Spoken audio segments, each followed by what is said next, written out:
Hey guys, your boy Eli from Geek Centurions with my good brother Joe. How's it going, bro? Doing pretty well. It's another day, another week of Watchmen.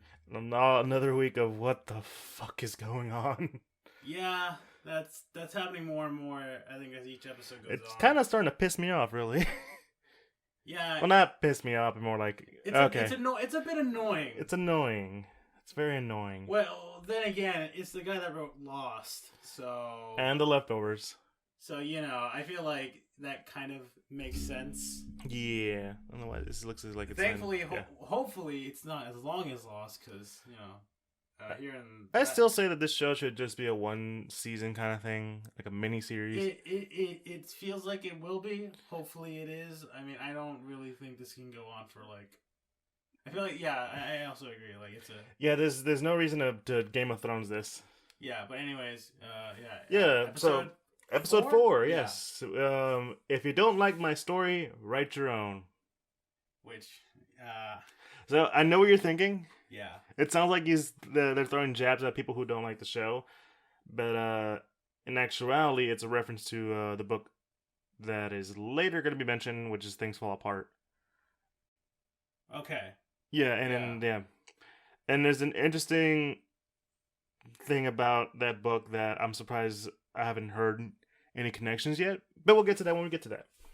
So basically, it's this episode starts off with sort of this farm family called the Clarks. Yeah. Kind of. Yeah. Is it a reference to Superman? I don't know. It probably is. Maybe. The farmers, their names are Clarks. Listen, the mom is not named Martha. I'm pretty sure. Oh my God. I'm pretty sure. When the day comes when we talk about Batman vs Superman, it's gonna be you, it's gonna be me, it's gonna be Kelvin, and we're all gonna kill each other afterwards. Yeah, sounds about right. But no, it starts off with them. They're little farmers. They're selling their little chickens out on the road, their little eggs. You're not getting that much business, but they live a simple life. The simple life, a simple happy life, farmer life. Yeah. happy life. Wish I had.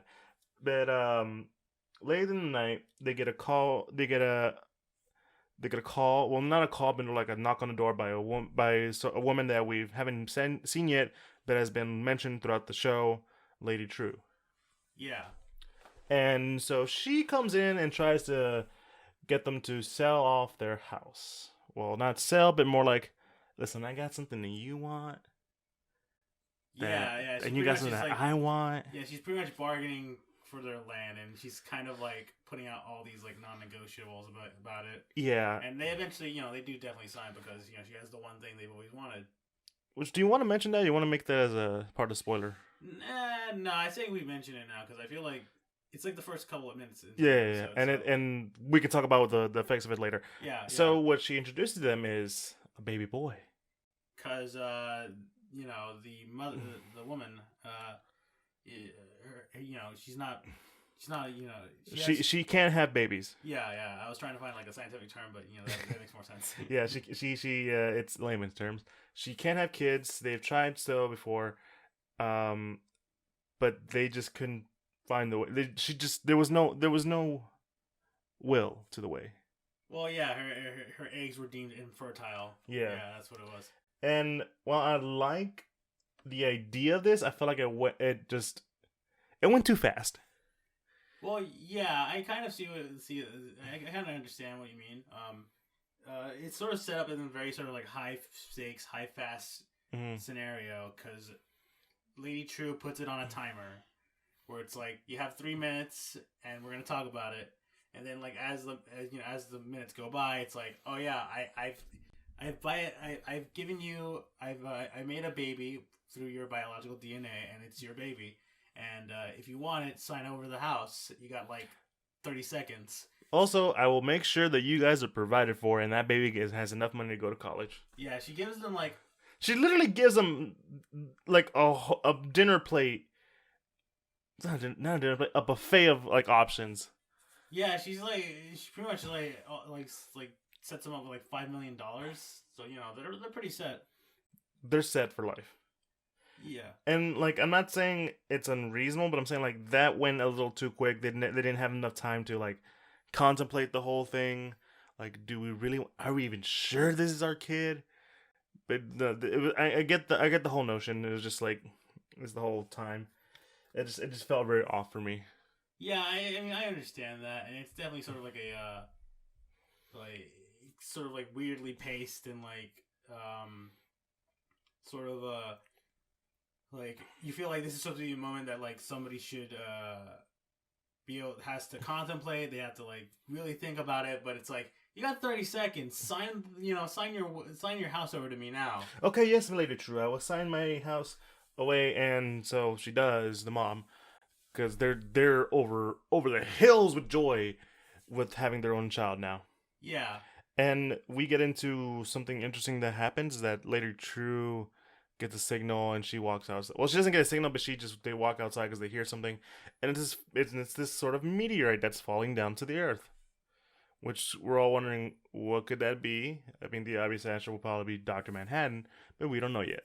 Yeah. And so we get. I want to say this was said a couple months ago before anything happens. Yeah, it definitely seems like it's sort of it's not happening in the now. It seems more like this happened maybe a couple months before the main timeline of the show at the moment. Yeah, because they do a quick dissolve, and they kind of mention that she's gonna build something that they're in the way of. Yeah. So from there we transition to our girl Angela, where she's like getting rid of the evidence that was left behind by Will. Yeah. So as she's doing that, she gets a notification that, hey, you got a letter from the guys that we've talked about since episode 2. You know, the people that prove that you have are able for reparations. Yeah, that ancestry museum place. Yeah. And from there, and like, you know, she's a little weirded out because she's never known her family. She's never known her history. And she accidentally burns up the paper that said that the paper that says "Watch over this boy." Yeah. Yeah, and so, you know, she dresses up as her outfit, Sister Night, and she goes in and technically kind of breaks in. Yeah, she covers it up as somebody breaking in, and she's the one breaking in, but she's like, I'm investigating. It looks like somebody might have broken in. Yeah, and so they go into it and she just finds out who her grandparents are, who Will is, and yeah, we all knew he was the kid, so that's no there's no surprise there. Yeah, but there's a tender moment where she's like, I finally found out who I am, and this person came in and fucked my life. Yeah, she's sort of like, it's like a weird projection hologram thing, like an actual like family tree, and she's able to see like, you know, who her great grandparents are, and like, because remember, she's never known her family. Yeah, like, yeah, I think she mentions that like her parents, you know, both died and all that stuff. So she sort of like sees like the hologram of like Will as a young boy, and she sort of just goes on about like you know, like I looked through my family, and now I know who my family are, and because of you, everything's gone to shit right now, and I don't want to see you ever again. Damn. Okay. I mean, that's what she said.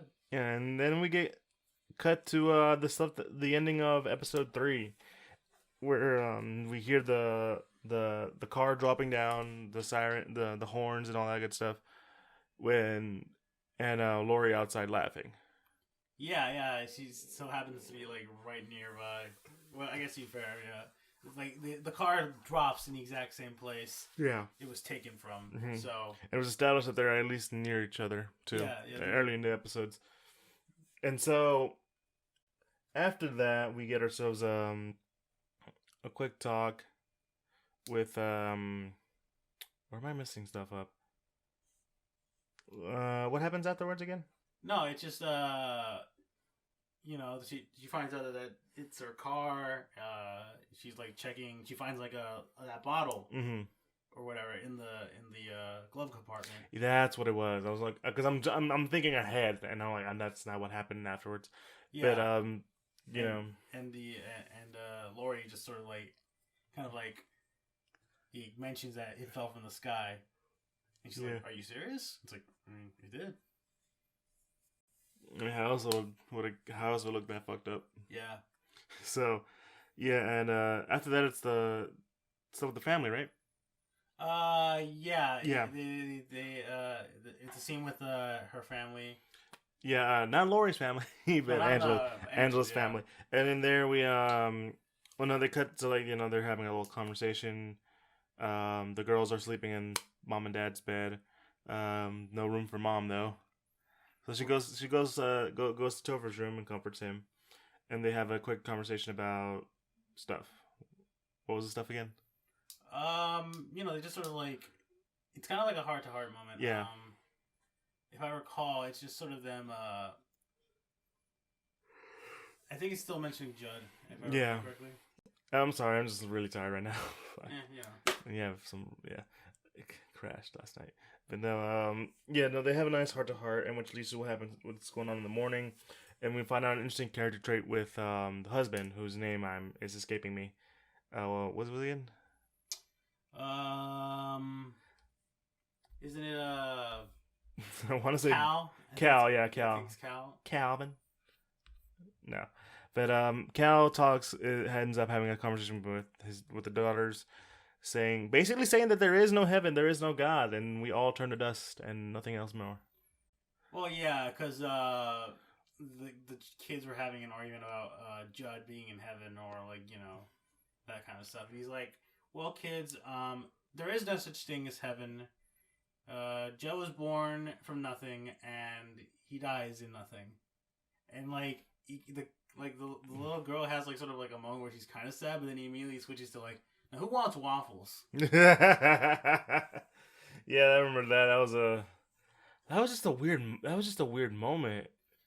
But I mean, you said it to me as we were watching this episode. It makes sense that he would probably say something like that because this is a world that we have Dr. Manhattan is. Yeah, when you have like a big blue man that can pretty much just do whatever the fuck he wants, the concept of God probably is not as huge as it once was for people. Now I don't remember if this is in the book, but I do remember the scene from the movie where they talk about the creation of Dr. Manhattan and how that one reporter says like there is a Superman and he is American, and then he later like rectifies what he said. I didn't mean to say Superman. A Superman man. I said that God exists and he is American. Remember? Right. Yeah. Yeah, and so like that sort of like dictates to me like, yeah, that makes sense that there's someone that there'd be a lot more questions towards religion.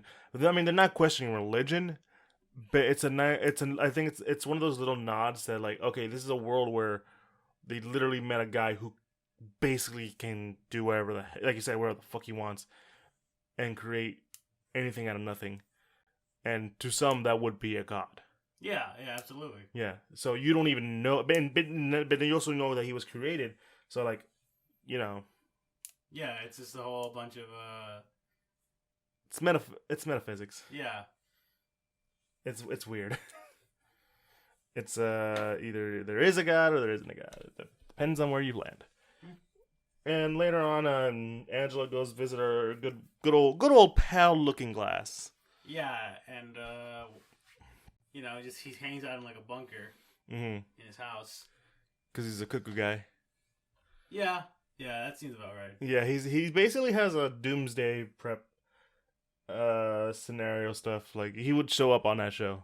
Yeah, and so the interesting thing that I noticed with him is that he is probably the most weird, like the most craziest out of the dude, but the most chillest. Yeah, I guess in a weird way. Like he's kind of like this iteration's Rorschach, but not as aggressive. Like he's like the mirror opposite. Yeah, I can see that, especially considering how they both have kind of similar, like at least attire. Yeah. Yeah. And like they're both sort of these conspiracy theorist kind of guys. Yeah. So to me that kind of makes sense. That that's what the kind of views. And there's a lot of people that think that he's part of the 7th Cavalry. I don't know. It's weird, right? Yeah. I think it's a red herring. I think that's what it is. Yeah. Because him being part of 7th Cavalry just feels so like out of place, I guess. Yeah, considering that he's usually the one interrogating. Yeah. The 7th people versus being 7th Cavalry. Yeah. Well, not just that. It's like it's too obvious. Yeah. He's white. He's obviously a white guy, but he's also got that thick Southern accent. Yeah. That you would accustomate with the people of the 7th Cavalry and like that kind of stuff. Like that's like the first thing you would think of because of his voice, his mannerisms. But he doesn't seem like it. He seems more chill. No, especially given what he's willing to do to help Angela. Yeah. In this episode. Yeah, he's willing. He's willing to go against protocols, but he's just letting her know, hey, you might not like what's gonna happen at headquarters. To which we later go there. But before we go there, we gotta talk about the weird moment that happened in the episode that was pretty funny to us. The Silver Man. Right. Yeah. Yeah. So So Angela tries to get rid of the evidence of the wheelchair. Yeah. And she turns around and sees that there's a guy dressed up in all silver. Yeah, he's in a silver jumpsuit and has like a belt and I think some goggles on, and he just sort of like starts running because he sees Angela dumping the evidence, and Angela quickly finds out that she's being watched, and she gives chase.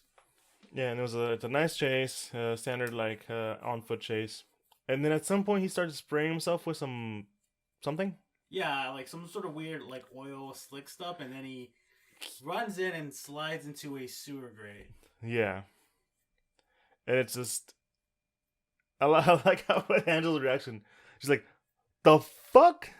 Yeah, I'm pretty sure that's the reaction that everyone in the audience has as well. Yeah, because it was more, you don't expect that. It's not I don't know if it's a superpower or just like the chemicals that are in the thing make them go slippery. No, I feel like it's definitely like the chemicals. Yeah, because there's only one confirmed superhero, and that's basically Dr. Manhattan. Yeah. So it's definitely like him spraying a bunch of like oil to like help him be slick enough to just slide into stuff. So yeah, no, I definitely think that's what it is. Yep. And so, we go back to the precinct, the headquarters, or whatever you want to call it, and we meet Key Jr. Yeah. He's sort of like hanging out at the police station. Being very weird. Yeah, slightly. Yeah, I mean, he's thanking Angela for saving his life. It's weird. And then we find out that Lori is now in charge of the precinct. Yeah, she's in Joe's office and sort of like handling the investigation. Mm-hmm. And at the same time, she also starts investigating exactly what happened with Angela's car. Mm-hmm.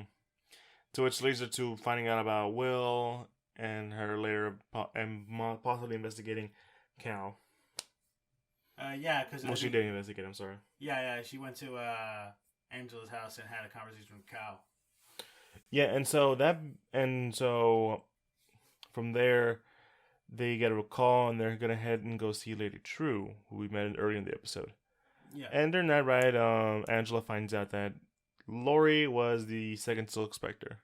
Yeah, with her partner sort of mentioning sort of the like her background, because they're essentially having like a bit of I guess you would call it a heart-to-heart moment, because they're just sharing like their backstories. I think it was more, you consider more of a battle of wits, I guess.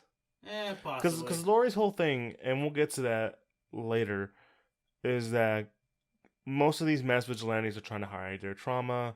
They're people who have problems, and they're just using it to get their anger out. And to which her response is like, "No, I'm just trying to protect my family." It's like, no. It's just like, no, man, trust me. I wore the mask before. I know how it feels. And that's what led us to the whole Lori's thing. And there's a little joke in there that you found funny.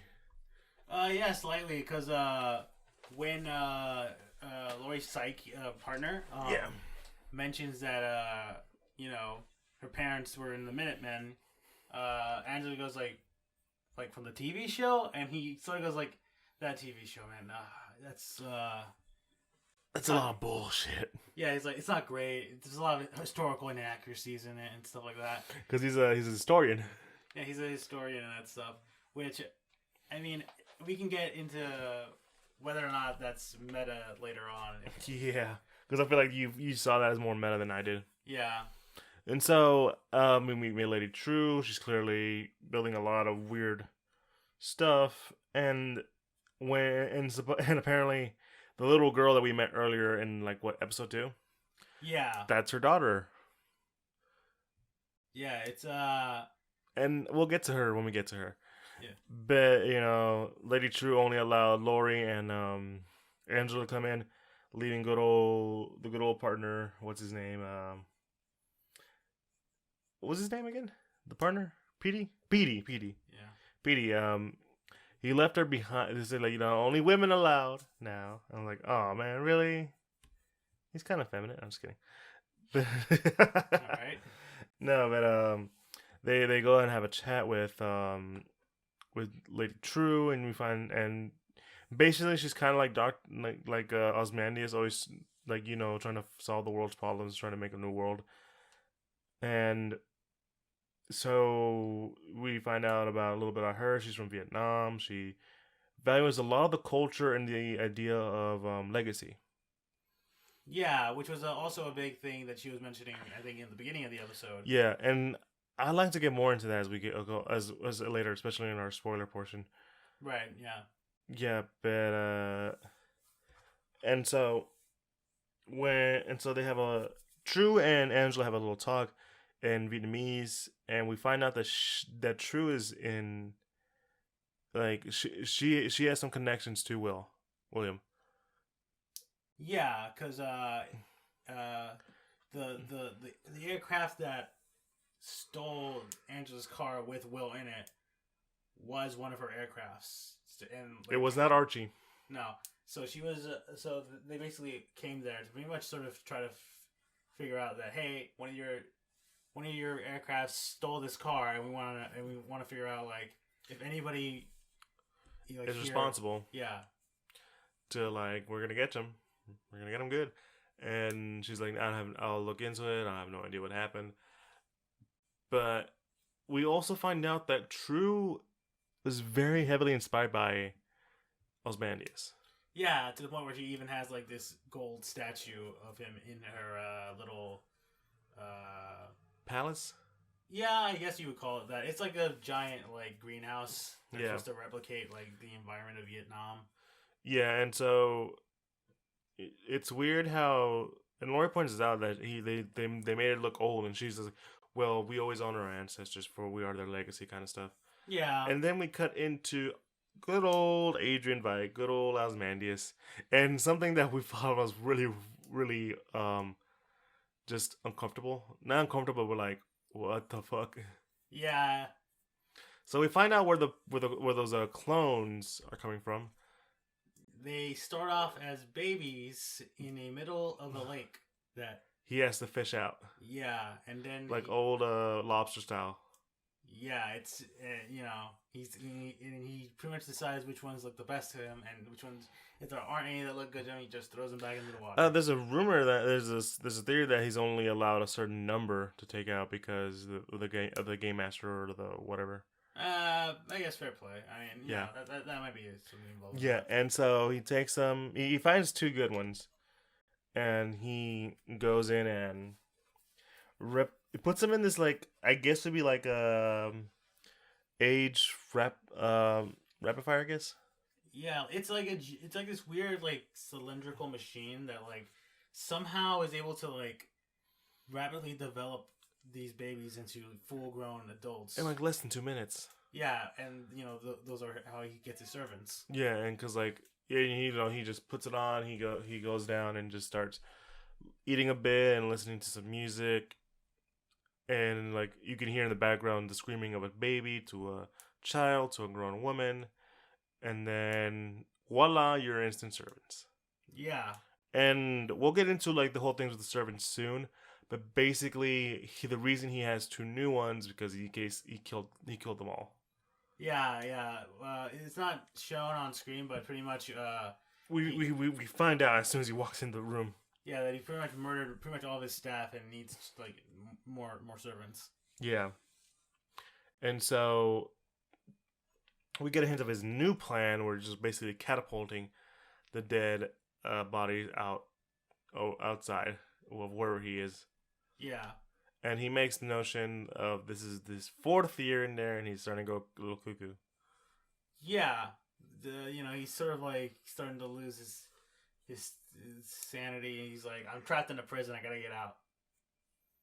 And I have a quick relation to that, but again, we'll get to. Well, I feel like I'll explain further on, but I feel like this is a clear notion to the book, to the comic within the comic, which is the Tales of the Black Freighter.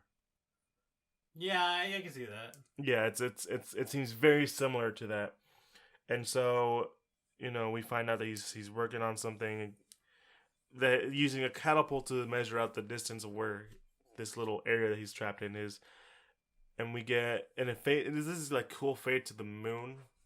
Yeah, where we find out where Angela comes in and talks to her husband Cal about the stuff that they talked about with Lori. Yeah, she was sort of questioning him of like, did you tell her anything about Will and all that stuff? He's like, no, I don't do that. I didn't do that. And here we like sort of learn like from the beginning like that Cal doesn't like to lie. He's an honest man. Yeah, for him like lying is just like not like something he likes to do. But for Angela, I guess he does it for her. Yeah, and that sort of gives you the reason why another reason as to why he was all, yeah, you come from nothing, you come back, you come from nothing, you'll end up as nothing. Yeah, that's because he doesn't want to give those kids like false hope or something like that. Yeah, which is a kind of a dick thing to do, but I get it. Yeah, I understand as well. But yeah, it sort of just shows that it's not like he himself is like tries to be like a honest person at all times, but sometimes you gotta like lie for people you love. Yeah, and so they have a quick talk and they try to get stuff, and it's just a very heart to heart moment. And then we cut to True's daughter waking up from a nightmare. Yeah, like they're still in that like little greenhouse place, and she has like an IV like in her arm, and then as soon as she wakes up, she pulls that out and like sort of goes to Lady True and's like, hey, I had a bad dream. I was in Vietnam. I was like walking around. They made me walk for hours. These soldiers. Yeah, so like, and Lady True's sort of like, that's nice, and her daughter's like, can you walk me back to bed? It's like, nah, you can just go to yourself. And which I think like which definitely just shows that like she's like also like Lady True's also doing like something with her daughter, like whatever that is, probably like. And I was gonna say this at the moment, but I feel like talking about it now probably best. Have you noticed that her daughter has not really aged? Well, kind of, yeah. Like, I feel like more of like she has like very similar mannerisms to her mother in terms of like speaking wise. They both like sound very similar. Yeah, and you mentioned that one of the people that work in there was also very similar to the mother. Yeah, like in terms of mannerisms. So it's weird. I have a bit of a theory about it, but I feel like I'll bring that up in the spoiler. Yeah, no, I get it. And then we find out that Will was there the whole time. Yeah, like it turns out like Lady True was definitely involved in getting Will out of there, and apparently they have something big planned.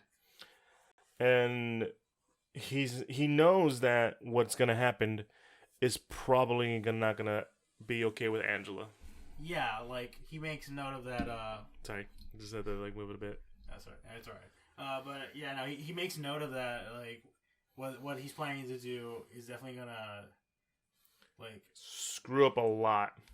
Yeah, especially like whatever chance he has to have a meaningful relationship with Angela, considering that she's his granddaughter. So yeah, it's definitely seems like they're planning something, and then Will just goes like tick tock. Yeah. Oh, but you forgot to mention the one really shocking thing. The boy can walk. Oh yeah. He definitely can walk. Yeah, so I'm confused as to a lot of things, but I think it has to do with the pills. Most likely.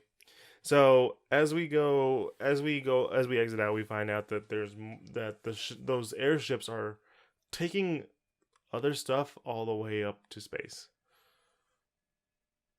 or something. There's a lot of stuff that's getting thrown up there. Yeah, I think it's more like those things are like just keep on like building that giant tower she's building. Yeah, which is a clock tower. Yeah, so like tick tock, tick tock. Yeah, so whatever that is, I'm guessing that's sort of the big like huge thing that's gonna happen later on in the season. Yeah, and yeah, that's how the episode ends. So Joey, I want to hear your thoughts. What do you think of the episode so far? Like my yawns are catching up to you, aren't they? Yeah. This episode was alright. I definitely sort of feel like this is sort of I feel like we're getting to the part of the show where like more stuff is getting revealed. Yeah, like there's definitely more stuff getting revealed, obviously, but at the same time, I feel like we're like this episode was just full of like repeated information for us, the audience. Like, yes, we know that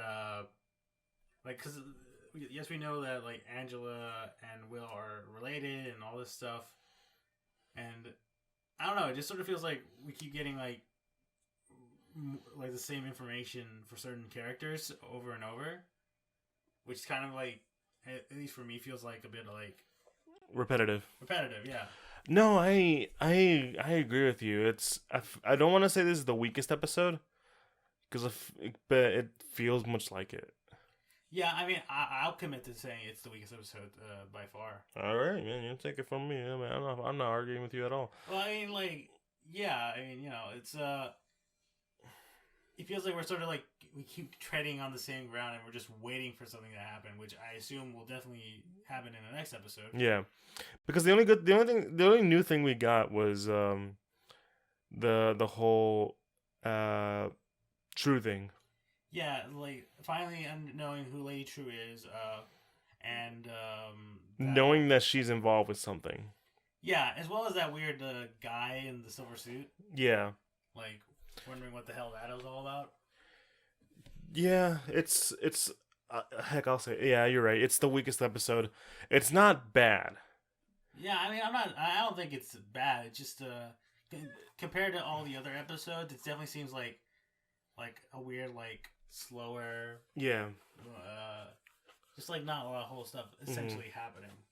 Yeah, and like to get what I was gonna say earlier about the Black Freighter story, it's sort of a story. It's a comic book within a comic in the comic. Say comic 3 times.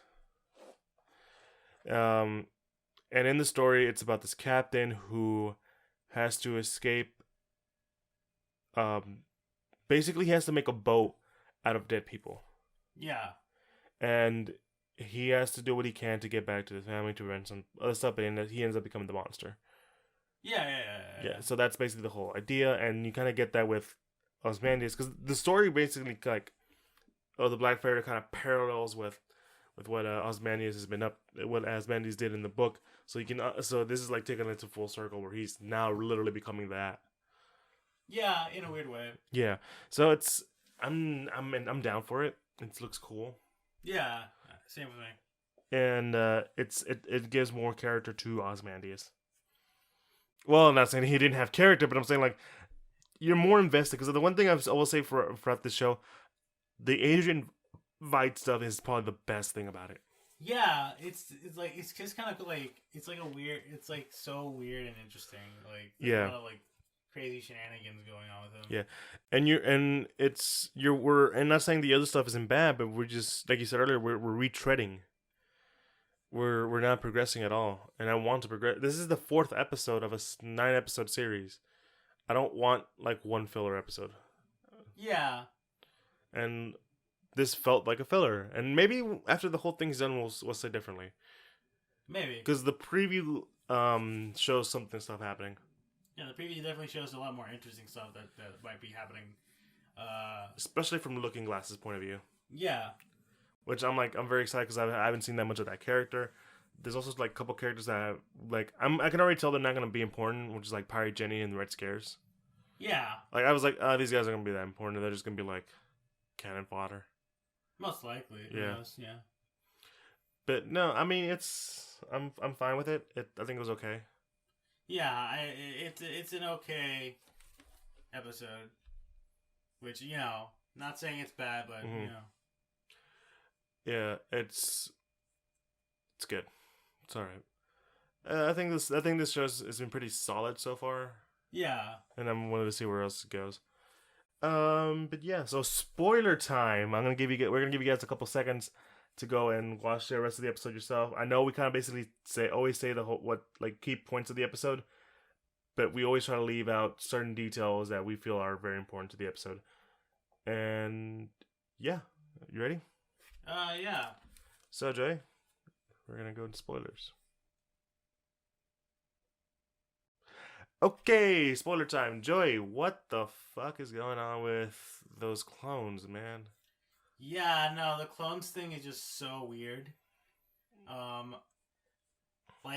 Also we sort of learned that the clones sort of like have to like wait a bit to like be able to even understand, because I assume because rapidly aging brain and that stuff. And there's a clear notion that someone whoever created them does not understand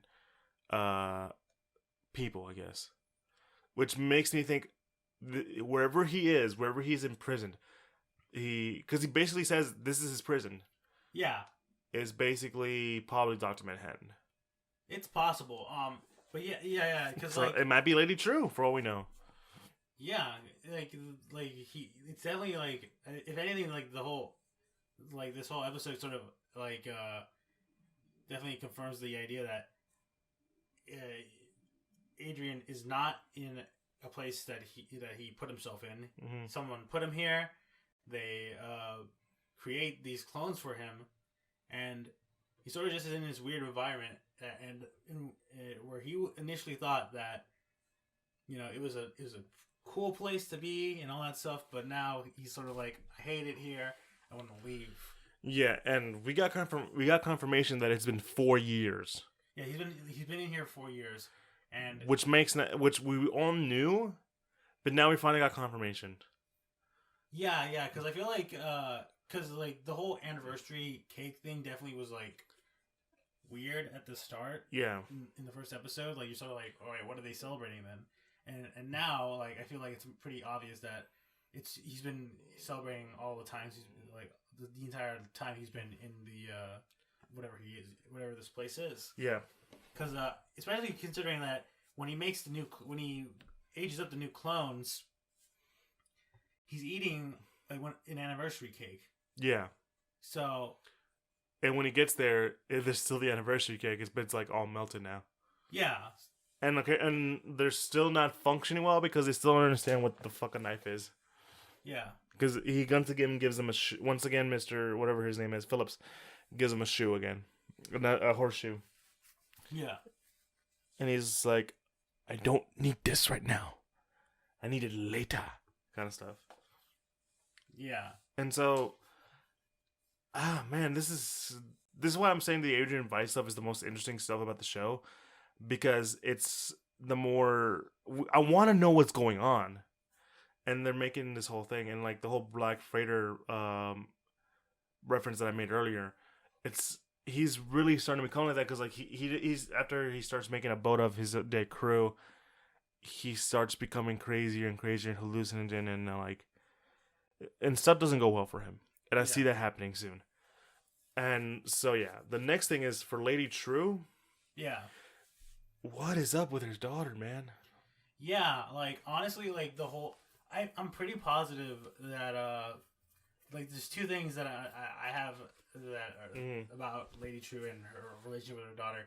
One, I'm like half certain that her daughter is just a clone. Yeah. Of some kind. Because personally, I feel like their mannerisms and the way they speak are like super similar.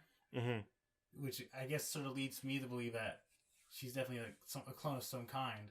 Mm-hmm. And we know that like these weird clone things are kind of possible in this universe, considering what's happening with Adrian Veidt and all that stuff. Yeah, and I think it has to be a clone because she keeps getting like these memories of Vietnam that seem like to to affect Lady True very well. Yeah, like she was happy to hear that she was walking for miles and miles and miles. Yes, I want you to remember that. Yeah. That's also my other thing. Like, I feel like she's like might be like trying to subject her to like these memories of like Vietnam. Yeah. Like probably the Vietnam War and that stuff. Probably like in some weird like attempt to like teach her daughter like legacy and all that stuff about like her ancestors before her. Yeah. Which probably makes sense considering just how she is. Mm-hmm. Like just how like Lady True is all about that. Like our legacy is the most important thing for humanity and that kind of stuff. Yeah. And it's funny how we're talking about legacy, because I think that's the overall theme of this episode is legacy and the stuff that we've leave behind and what people have left behind for us. Because like Angela doesn't just find out about her legacy. We know about the legacy of Silk Spectre too, Lori, and now we're seeing the legacy that True is talking about, and the importance of like passing on, having like basically for the future. Yeah, and it makes sense because like, so Cal was reading Things Fall Apart, and Things That Fall Apart is basically the relationship with this African tribe, and how they hold to their beliefs while being conquered by Christians. Yeah, and in the book, I want to say his name was Okonkwo. That's the main character. He has a son who, like, he's not the kind of son he wants, and he eventually sides with the Christians and started following their religion and forgetting everything that his father had taught him. And for Okonkwo, I think I'm probably, it's been a long time since I read the book, so I'm just paraphrasing at this point. But there was another character who was like his ideal son. He ends up killing because of certain things, and later on, that's what eventually led to the separation between him and his son, his legacy, and the moment like his whole world shattered apart is the moment he ended up doing something that was eventually frowned upon by the culture. So this whole idea of legacy rings true whenever you bring up something like Things That Fall Apart, and especially considering the idea of African Americans in this show. Yeah, and in general, if you want to say that. Yeah, I think I understand that. That makes I think that I think that's a compelling argument. Yeah, and Things Fall Apart was a good book. I recommend it. Go read it. It's awesome. So I think, is there anything else we want to talk about? Because I think that was all of it. I'm trying to. Oh, you wanted to say about the show. Yeah, the Minutemen show thing in that comment. Yeah. Which I feel like that sort of, I don't want to say it confirms like my theory that the American Hero Story show is like a weird meta commentary reference to the Zack Snyder Watchmen movie. Mm-hmm. But like hearing like Petey like sort of like go on like a little small tangent of like the show's not that accurate, it's not, like they exaggerate some things or stuff like that, which like feels like it's like the writers or like the makers of the show like doing a bit of a jab at how they probably feel about the Zack Snyder movie. Now granted, I still don't know if that's like legit or not, but like it seems like that's where they're kind of going with that. Yeah. Sorry, I had to answer a message. But I get that, because like a lot of people have talked about the movie not really, while it follows, it's basically page for page what the book is. It doesn't really have the feel of Watchmen, as they say. Yeah. Which I mean, I kind of get. Yeah, it's understandable. Especially from a hardcore fan like Petey, who would see something like that. It's like, nah, it's not. That's not how it is. That's not how it was. I know the true Watchmen, Minutemen, and all that good stuff. Yeah, so it's like that's sort of my thing. Mm-hmm. Like, it feels like it confirms that theory for me, but I'm still not gonna like Go 100% with it. Go 100% because I don't really know what their intention for like that kind of stuff would be. Yeah, and well, yeah, I can't think of anything else. Really. Yeah, I think that's all I wanted to say at least. Yeah, because like you said earlier, we're just retreading now. We're retreading a lot of stuff, and the only thing that's kept me invested is the whole Adrian Veidt stuff. Yeah, I agree with that. Yeah, I mean, I'm excited for next week. You want to talk about what next week's episode is gonna be about? Yeah, I think the teaser mentions. It seems like it'd be like sort of more on Looking Glass perspective, and like he's part of like this little group that like sort of believes in like extra dimensional beings or something like that. Yeah, because like that's what they were led to believe when it comes to like the whole alien squid thing. Yeah. And I want to see like, whoa, are we finding out more about people who are affected by the whole situation with the squid? I'm down for that. Let's go. Yeah, and it definitely seems like there's also like seems to be like stuff that the Seven Cavalry are like about to start something. Mm-hmm. What that is, I don't really know. Yeah, I got you. Also, so there's a quick glimpse of like some kid in a car, or some guy in the Hall of Mirrors. Yeah. What that is, I don't really know. No. But earlier in some of the trailers, they show off like some guy and his girlfriend going around like the whole area of like this whole carnival thing, and it pretty much says that nothing good's gonna happen. And I'm very interested to see what's gonna happen. Okay. Yeah. And I'm super down for a lot of that. For all I know, it's probably in the past, but you know, it's interesting. I'm down to see where else we can go with this. Yeah, I definitely agree. I definitely the next episode seems to be a lot more interesting than the episode we got today. Yeah. Well, today was just more of a retread. It was not saying it was bad, but like there were some moments I didn't like. The opening, a lot of retreadness that we already know, and just yeah. Yeah, so I think that's all we have to say about this week's episode of Watchmen. Yeah. So, you want to call off? You want to end it? Well, I mean, I feel like we've gotten to that point, right? Yeah, sounds about right. We are reaching damn near 40-something minutes. Okay. So, guys, you know, it's been fun talking about Watchmen. We'll get back to you guys next week as we talk about episode 5. And the title for that one is Little Fear of Lightning. Well, I am scared of lightning. It strikes me. That's true. So, it's been your boy, Eli. You enjoy. You can catch us on Spotify, CastBox, Google Podcasts, Apple Podcasts, Pandora. I already said CastBox, didn't I? Yeah, you said CastBox. I think those are just the 5. But follow us on YouTube. Subscribe to us. Click that bell. You know, do all that good stuff. Bell icon, subscription. Make sure to support us in any form or fashion.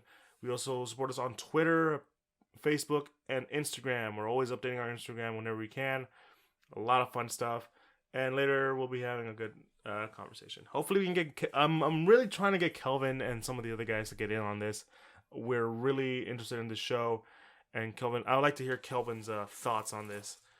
Because there's a whole Vietnam thing going and he's very proud of his culture. Yeah. Yeah, so I'd like to see that. But no, like I said earlier, guys, follow us in whatever podcast format you guys find. Follow us on the YouTube. And yeah. So this has been Joey. And your boy Eli.